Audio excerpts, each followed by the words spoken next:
हमारी सनातन संस्कृति में आप जानते ही हैं जी, अधिकतर जितने व्रत त्योहार हैं ना, ये या तो ब्रह्म मुहूर्त में मनाए जाएंगे, प्रातः काल में, मध्याह्न काल में और ज़्यादा से ज़्यादा अपराह्न काल में। लेकिन क्या आप जानते हैं, इन्हीं हमारे 33 कोटि देवी देवताओं में भगवान शिव, भगवान महादेव के प्रिय व्रत में एक व्रत आता है प्रदोष व्रत, और एक आता है शिवरात्रि। ये दोनों प्रदोष व्रत तो शुक्ल पक्ष और कृष्ण पक्ष दोनों में आते हैं, लेकिन मासिक शिवरात्रि का व्रत जो है वो केवल कृष्ण पक्ष में आता है। इनमें भी जैसे यह प्रदोष का व्रत की अगर हम बात करें तो यह 13 तिथि को आता है, और कभी कभी तिथि आगे पीछे होने पर द्वादशी के साथ भी यह व्रत कर लिया जाता है।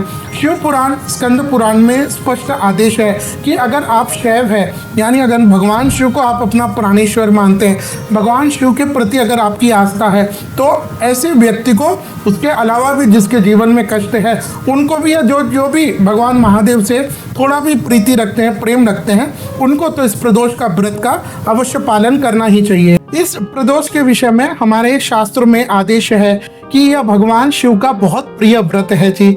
इसको करने से आपकी जितनी भी संसार की कोई कामना हो, आपकी भगवान शिव को अगर प्रेम प्राप्त करना चाहते हैं, तभी आपको प्रदोष का व्रत तो करना ही चाहिए। इस प्रदोष का व्रत करने वाले व्यक्ति को भगवान शिव की जो कृपा है वह फुल होलसेल प्राप्त होती है। और इसके अलावा यह प्रदोष का व्रत ऐसा है कि हमारे शास्त्र कहते हैं, जो कोई व्रत को इसको करना चाहे वह सुबह जल्दी उठे, सूर्य भगवान को जल देना चाहिए, और उसके बाद अपने घर में ही अगर शिवलिंग हो तो जलधारा हो तो वहां पर ओम नमः शिवाय इस महामंत्र का जाप करते हुए भगवान शिव को आप जल अर्पित करें। उसके बाद आप बिल्व पत्र अर्पित कर सकते हैं। तो इसके बाद अगर अपने निकटतम कहीं घर के आसपास शिवालय हो तो आप अपने घर से ही शिव जी के लिए जल लेकर के जाएं। देखिए, काफी लोग ऐसा करते हैं कि जहाँ मंदिर है वहीं से जल लेते हैं। ठीक है, व्यवस्था अगर आप घर से लेकर के जा पाते हैं तो अच्छी बात है, वो ज्यादा फलदायी होता है। अन्यथा मंदिर में फिर व्यवस्था तो हो ही जाती है, तो आप अपने साथ जल लेकर के जाएं, और साथ में भगवान शिव को जो सबसे प्रिय है बिलपत्र, यह भी लेकर के जाए, आक है, धतूरा है, यह सब भगवान शिव को बहुत प्रिय है जी। ये सारे अर्पित करते हुए और भगवान शिव के सामने ही ओम नमः शिवाय, देखिए यह मंत्र जो है ना, पौराणिक मंत्र, ये हमारे शास्त्रों में, पुराणों में इसी मंत्र का वर्णन है। अब आजकल जो नए नए 2, 4, 5 साल के मंत्र निकले हैं, कथा से लोग व्यासपीठ से आदेश कर देते हैं, वैसे मंत्र तो अभी अभी निकले, पूर्व में इनको इतनी प्रतिष्ठा क्यों नहीं मिली?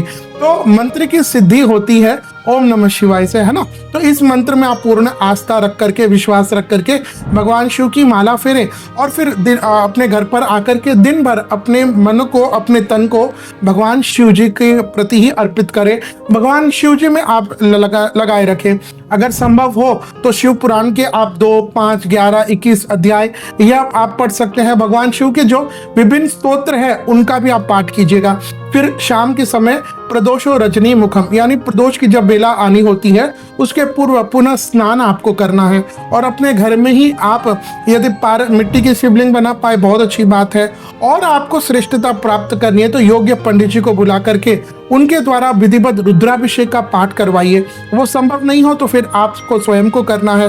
तो जब आप रुद्राभिषेक का पाठ कर रहे होते हैं पंडित जी, तो वो तो विधि विधान से आपको मंत्रों के साथ, विधि के साथ करवाएंगे, लेकिन आप स्वयं अगर करते हैं तो फिर ओम नमः शिवाय, बस इसका मंत्र का मन स्मरण करते हुए भगवान शिव को जल चढ़ाए, उन्हें बिलपत्र अर्पण करें और प्रदोष के कथा को सुने। लेकिन क्या आप जानते हैं, हमारे शास्त्र कहते हैं प्रदोष के व्रत का जो कथा है ना, वो हमारी सारी कामनाओं को पूरी करती है। लेकिन कई लोग ऐसा कर लेते हैं कि भाई आज प्रदोष का व्रत है तो एक जो कॉमन कथा है, नहीं, वार अनुसार, जैसे आज भौम वार है यानी मंगलवार है तो भौम प्रदोष कथा आपको सुननी है। जैसे आज सोमवार है तो सोम प्रदोष की कथा आपको करनी है, क्योंकि प्रदोष व्रत आपकी चाहे कैसी भी कामना हो उसको पूरा करता ही है। जैसे अगर मान लीजिए, अगर आपकी यह इच्छा है कि भाई आपकी दीर्घायु और आरोग्य आप चाहते हैं, तो आप रवि प्रदोष से अपने प्रदोष व्रत को प्रारंभ करें।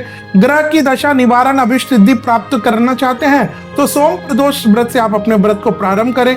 रोग से मुक्ति चाहते हैं, अच्छा स्वास्थ्य चाहते हैं, तो भौम प्रदोष यानी मंगलवार से अपने व्रत को प्रारंभ करें। आप चाहते कि भाई मेरी सारी कामनाओं की सिद्धि हो जाए, तो बुधवार को यानी बुध प्रदोष व्रत से आप अपने प्रदोष व्रत को प्रारंभ कर सकते हैं। इसके बाद आप चाहते हैं कि आपके शत्रु का विनाश हो, दमन हो, आप शत्रु पर विजय प्राप्त करें, तो उसके लिए गुरुवार से यानी गुरु प्रदोष व्रत से आप अपने प्रदोष व्रत को प्रारंभ कर सकते हैं। फिर सौभाग्य और स्त्री की वृद्धि चाहते हैं तो शुक्र प्रदोष व्रत से आप अपने व्रत को प्रारंभ करें। और आप चाहते हैं कि पुत्र और आपको समाज में, सोसाइटी में यश प्राप्त हो, राजपद प्राप्त हो, तो उसके लिए आप शनि प्रदोष का व्रत कर सकते हैं। तो यह वार के अनुसार यानी आपकी क्या अभिष्ट कामना है उसके हिसाब से आप अपने प्रदोष व्रत को करें। हमारे शास्त्र आज्ञा करते हैं कि कम से कम 13 या 26 साल तक तो आपको लगातार प्रदोष का व्रत करना ही चाहिए। लेकिन अगर आपको लगता है कि आपका स्वास्थ्य उतना साथ नहीं दे रहा है तो आप उद्यापन कर करके पहले और बाद में व्रत को कंटिन्यू कर सकते हैं। तो आइए जानते हैं साल 2025 में आषाढ़ के महीने में यह प्रदोष व्रत कब रहेगा। तो सबसे पहले हम ये समझते हैं कि 13 तिथि प्रारंभ कब होगी, समाप्त कब होगी। तो 13 तिथि प्रारंभ हो जाएगी 23 जून 2025 को रात्रि के 1:21 और 13 तिथि समाप्त हो जाएगी जून 2025 को रात्रि के 10:09। तो इसके हिसाब से साल 2025 में यह भगवान शिव, भगवान महादेव का प्रिय प्रदोष का व्रत यह रहेगा सोम कृष्ण प्रदोष व्रत, और यह रहेगा सोमवार को, तो सोम प्रदोष। तो इस दिन तारीख रहेगी 23 जून 2025 और प्रदोष वेला में पूजा का शुभ मुहूर्त रहेगा शाम के 6:57 से रात्रि के 9:04। तो जैसे मैंने बताया कि यह सोम प्रदोष व्रत है। देखिए, भौम प्रदोष व्रत, शनि प्रदोष व्रत, सोम प्रदोष व्रत, इनका थोड़ा सा और ज्यादा महत्व है। तो यह अब 23 तारीख को आ रहा है, तो इस दिन सोमवार है, तो आपको प्रदोष व्रत की कथा यस मैंडेटरी सुननी है, लेकिन साथ में सोम प्रदोष व्रत की कथा भी सुनिएगा।